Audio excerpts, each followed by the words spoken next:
สบายดีเนาะพ่อแม่พี่น้องมื้อนี้ก็เป็นวันที่31เนาะประมาณ5:45 นาทีเนาะอันนี้ก็เฮือนข่อยเองเนาะนี่อันนี้มันอยู่บ้านท่าพร้าวเด้อท่าพร้าวเมืองโขงแข่งจำปาสักเดี๋ยวจักหน่อยสิพาพี่พาน้องไปเบิ่งปลาที่ว่าเพิ่นตึกแหได้เนาะอยู่ทางทางแม่น้ำคลอง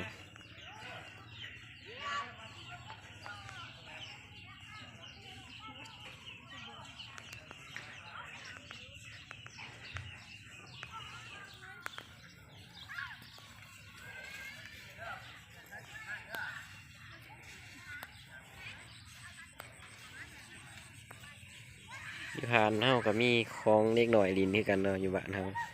เด้เป็นเฮ็ดให้เล็กหน่อยลิน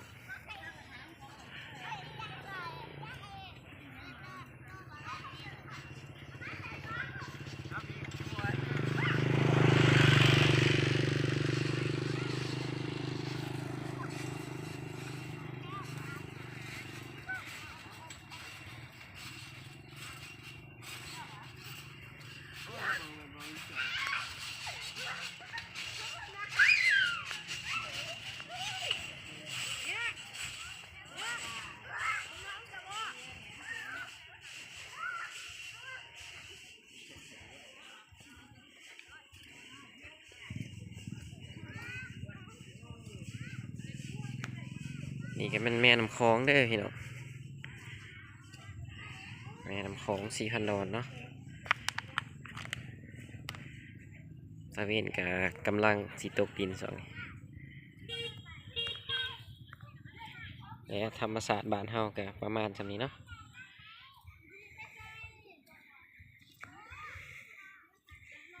อยากกินข้าวกับแม่นเฮ็ดหน้าเนาะอยากกินปลากับแม่นลงน้ำนี่แหละนี่เป็นเรือจักรเนาะคันเป็นภาษาท้องถิ่นเฮาที่ว่าเพิ่นใส่ไปหาอยู่หากินตึกแหใส่หมองเนาะ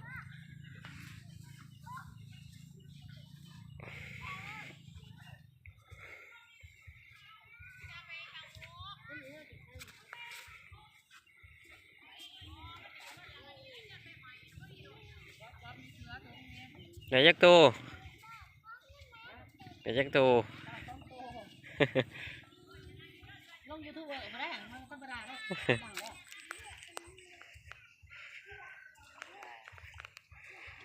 นี่ก็เป็นพี่น้องเนาะเพิ่นไปตึกแหเล่ปลาเพิ่นมาเพียเนาะนี่ตึกแห3เพิ่นเนาะพอได้อยู่ได้กินอยู่พี่น้องเลยเอามื้อแรงเด้อผู้ใดถ้าว่าอยากกินก็มาร่วมนำกันมื้อแรงซอยปลาถ่ายคนเลยเจ๊ถ่ายตาป่าเนาะคนบุโรเลยตัวอันนี้เบอร์1ได้นี่เบอร์1หาปลาได้นี่หลายโลเต็มมื้อนี้ฮะนี่ธรรมศาสตร์ยามแรง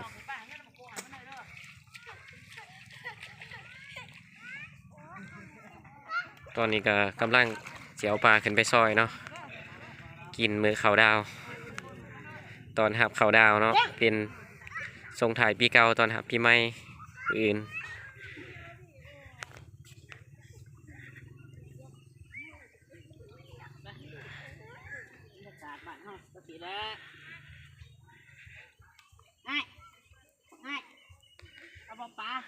ถ้าว่าทานได้อยากมาเที่ยวมาชมเนาะกลับมาเด้อมาทางดอนทางโกทางเมืองโขงครับพี่แกงจำปาสักเนาะ